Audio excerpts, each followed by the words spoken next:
I rise to support the motion of thanks for President Tharman's address. My topic today is about moving our society from fear to hope. But first, let us acknowledge the fears of our time. At work, many of us worry, will technology, especially AI, threaten our jobs? Will it displace more jobs than it creates? Will we be qualified for the new good jobs? What happens to those of us who cannot catch up? Some of the elderly, the disabled, and those who are less skilled. As a small nation, our survival depends on global stability and open trade, the rule of law. But what now as these options and these foundations weaken? As we live longer, will our savings last? For households already stretched, how will they endure the next disruption? At home, the questions get more personal. What if my child does not do well in the PSLE? Who will care for my aging parents? Will children have the same or better opportunities? Parents of children with disabilities ask, who will care and provide for them when we are gone? Now, these fears are not weaknesses. They are signs that we care deeply for our future and the home we've built. They mean we are invested and not ready to quit. We can let these fears turn us inwards, making us suspicious of change and leading us to paralysis or blame, or we can choose a different path. We can choose, as spiritual thinking Henry Nouwen urged, to move from fear to hope. We must not let the world set our agenda. We must decide as a people. What questions do we want to answer? What values will guide us? Our shared destiny surely must be built on our shared values. A central part of this is AI. How do we turn collective anxiety into collective agency? And how do we build the bridge from fear to hope? Sir, allow me to propose 3 steps we can take. 1, ensure that AI serves humanity and not the other way around. 2, update our social and financial safety nets for this new age. And 3, supercharge a culture of lifelong learning. First, to ensure AI serves humanity and not the other way around. The sword of AI is double-edged. There is no denying the breathtaking opportunities it presents. Yet, we must also confront the risks with equal honesty. Automation is already replacing routine, intense jobs. I know this because I'm always looking for jobs for some of our disabled and elderly. Automation is also hollowing our middle skills and creating barriers for those less digitally literate. Today, this exclusion is starkly visible in Singapore. We see it as neighborhood police posts are shuttered and replaced with digital kiosks. We see it as services in public and private sectors close their customer-facing counters, forcing transactions online, leaving the less digitally literate to find their own way. I was recently told by the healthcare worker, a volunteer of mine, that medical follow-ups must now be booked exclusively through an app. For many, this is not convenience. It's a barrier. In our economy, this fracture manifests in the rapid automation of routine jobs, leaving behind seniors and persons with disabilities who struggle to navigate a world increasingly alien to them. The government can and must lead this mission with compassion and foresight. Technological revolution is not new. It's a constant of human progress in every generation. But every such revolution risks marginalizing a segment of the people, of the population. But as a government, we do not have to decide that it's just too bad for them. We can set our own agenda based on our value of inclusive progress to always put aside a buffer resource for Singaporeans who are in that transitory generation. We can intentionally, 1, fund human-centric services, maintaining in-person assistance when it's needed, phone hotlines, and even printed CDC vouchers, as long as there are citizens in our midst who cannot catch up. These measures are not regressive. They are a vital lifeline of inclusion, especially in essential services like healthcare, security, transport, legal, and so forth. And 2, we should mandate inclusive design. Require that every public sector AI system complies with the highest accessibility standards. I saw GovTech doing that. There was an exhibition downstairs in the Parliament last year. We can adapt universal design at the start and not as an afterthought. I've raised questions in this House on the ways government agencies have for those, what measures they have for those who are not digitally savvy.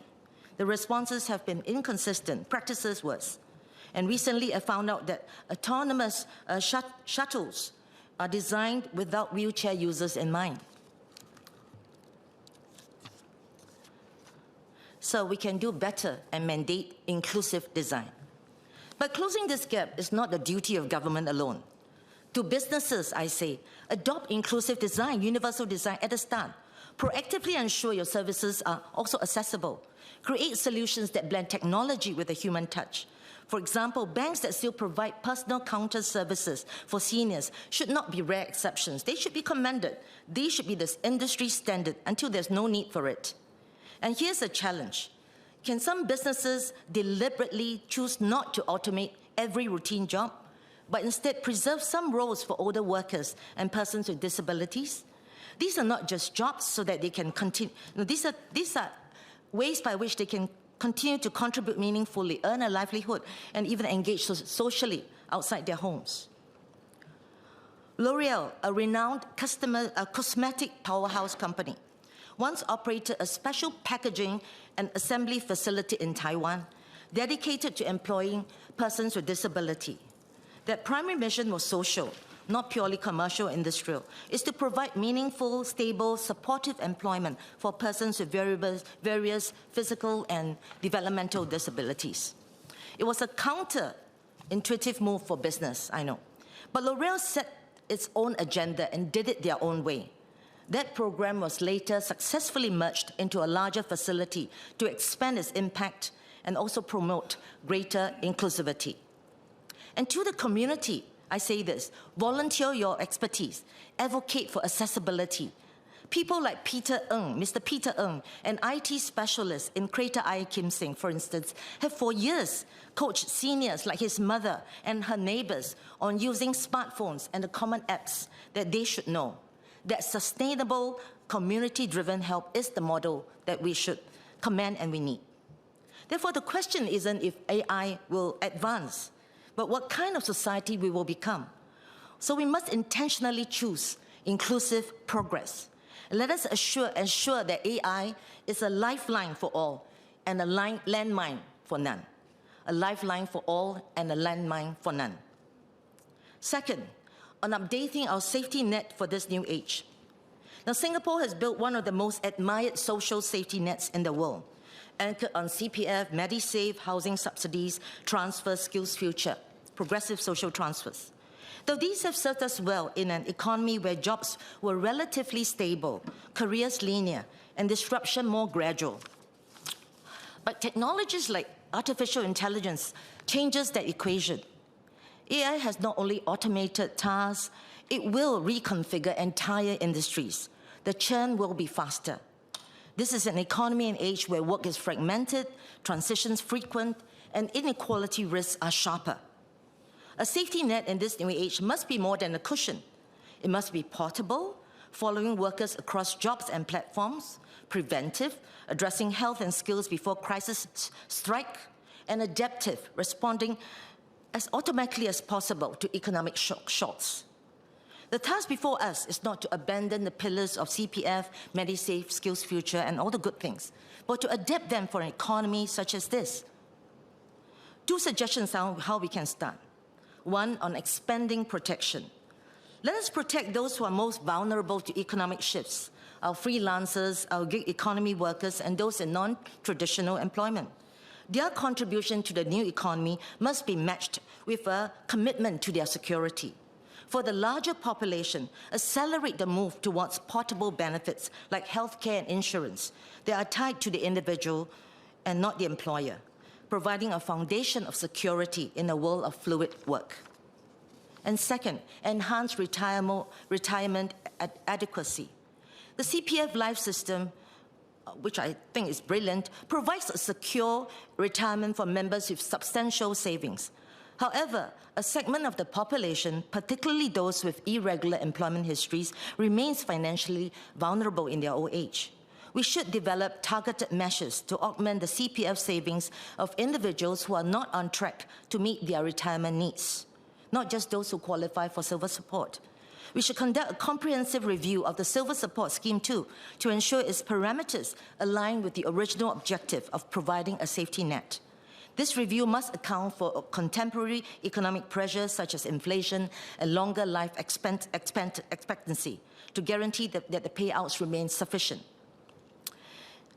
And third, to install probably an affordability assurance body. The rising costs are on everybody's mind.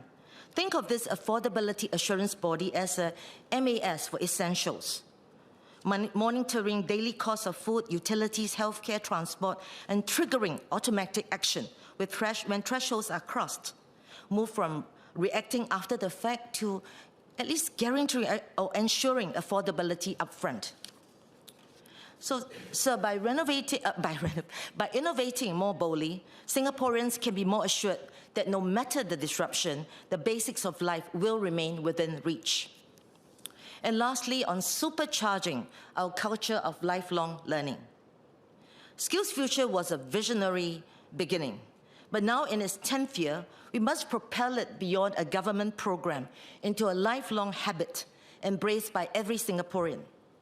This vision resonates with the direction outlined by Minister Desmond Lee at MOE's work plan seminar recently, where ministers spoke not only about AI in schools, but also about creating a lifelong learning ecosystem, fostering a broader definition of success, and meeting the needs of learners who are different.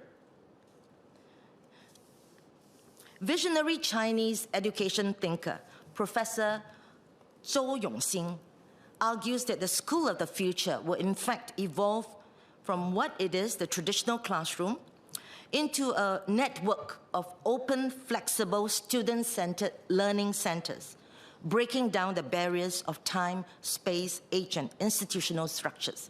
I will talk about that hopefully in a speech next year. But this is important, the vision of the school for the future. But there are here now a few ways that we can do for consideration to reach the lifelong learning ecosystem that is fit for purpose for the future. One, build a true skills-based economy. A broader definition of success means valuing skills and competencies as much as, if not more than, academic qualifications. We need to review the current playbook in this space. As long as academic qualifications or certificates remain the default currency for school entry and hiring, Singaporeans, parents will rationally contribute or continue to chase these proper qualifications, and the pressures will cascade down into high-stakes exams. How many times do you have the experience that I have when I ask a parent, how old is your child? And the parent says, PSLE year. And, you know, I've spoken long about, you know, True Train, 10-year True Train, and whether PSLE is still relevant or not, but, you know, many times in this house, but again, that's for another occasion. Today, coming back to this, we need to create a labor market where employers, including the public sector, recognizes competencies and experience and pay for them. And that includes recognizing the value of jobs, what they call blue-collar jobs, such as our plumbers, our technicians, our rail technicians, and our MRT technicians, our repair technicians, and other blue-collar workers. And next, in supercharging lifelong learning culture, we should personalize learning for every citizen. AI can now make personalized learning possible at scale, providing rich and timely feedback. This principle is not new. Special education has long used individualized education plan, or IEPs, to tailor learning to each child. I've seen this approach work brilliantly also for non-special needs kids in home-based education systems. With AI, we can extend this to every Singaporean through a personalized learning plan that guides lifelong growth far beyond the classroom into every stage of life. And third, ensure equal access to lifelong learning. Today's students with special needs benefit from our strong special education schools, thanks to our leaders and our government leaders, political and government leaders. But when they graduate, many face a devastating learning cliff. We have school-to-work programs, but they're transitional steps that last only a few years, and the good, sincere attempts by SG and ABLE will need more visioning and resources. Ahead of our citizens with special needs lies 50 to 60 years of life, too often without structured opportunities to keep growing and learning. Not acceptable for an inclusive society. We must reimagine and revamp the continuum of learning, ensuring that they too have access to personalized and future-ready skills through lifelong learning centers. So by building a skills-based economy, personalized learning with AI, and ensuring that no one is left behind, we can supercharge a culture of lifelong learning for all. Finally, in conclusion, sir, I began my speech today by sharing some common fears of Singaporeans. These fears are real, but they are not our fate. I've suggested 3 ways we can turn these fears into hope: by ensuring that AI remains a servant to humanity, by updating our safety nets for a new age, and by supercharging lifelong learning. But let us be clear, we are not passive bystanders in this era of change. We are its architects. The future does not simply happen to us. It is built by us. It is shaped by the agenda and the choices that we make as the people of Singapore. We've done this before, we'll do it again, and together we will move from a society of fear to a nation of hope. Thank you.